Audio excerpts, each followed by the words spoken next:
Hi, my name is Miguel Ordeñana. I'm a manager in the Community Science Office at the Natural History Museum of LA County, and I'm the leader of the Backyard Bat Survey. My name is Amy-Jaecker Jones. I'm a coordinator in the Community Science Program and a research assistant on our Backyard Bat Survey. The Backyard Bat Survey is a large-scale urban research project focusing on bat populations in Los Angeles. There have been a lot of studies in natural areas for bat species, but we don't necessarily know what's living in metropolitan areas, specifically urban and suburban habitats.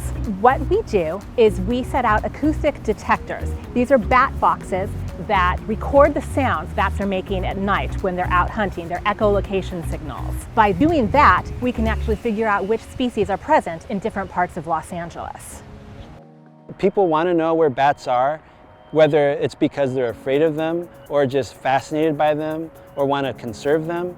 But regardless, that overlaps with our interests as scientists because we want to map their distribution and have better knowledge of their ecology. This is a really exciting opportunity to use traditional equipment that we usually would put up in a forest, like in the tropics, and put it for the first time in someone's backyard to really just take a chance and look where nobody's looking. So bats are amazing creatures that are often feared and misunderstood. This is a really amazing opportunity for us to show the public how important they are to our environment. Bats do a lot of different things for our environment. So around the world, you'll have bats that pollinate flowers. You'll have fruit bats that disperse the seeds as they're flying through forests. Here in Los Angeles, all of our bats are insectivores. That means their diet is insects.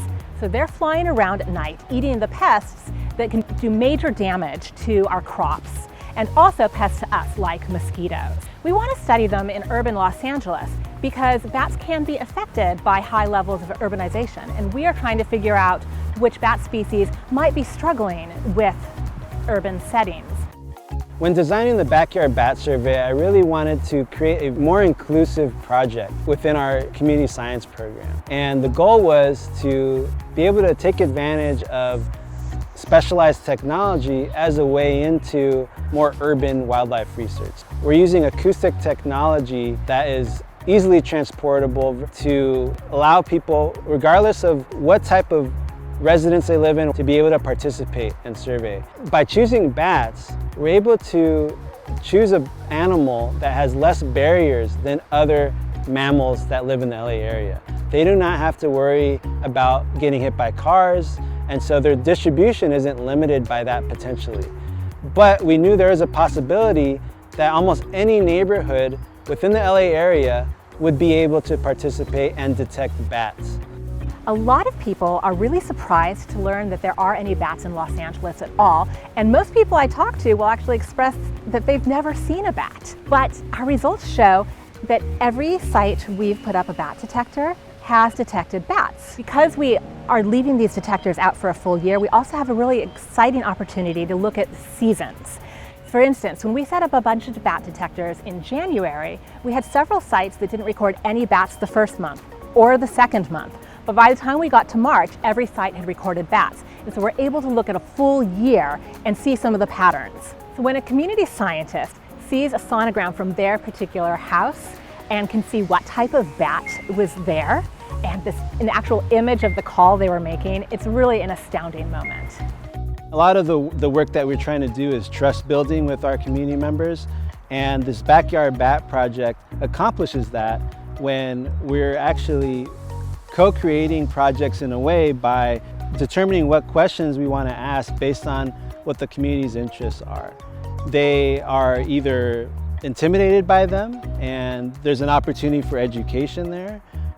They want to know how to protect them and be better stewards. And it's up to us to close that gap and meet them where they're at. And part of that is, of course, collecting data in places that are very personal to them, but also making sure that what you're doing with that data is relevant to them.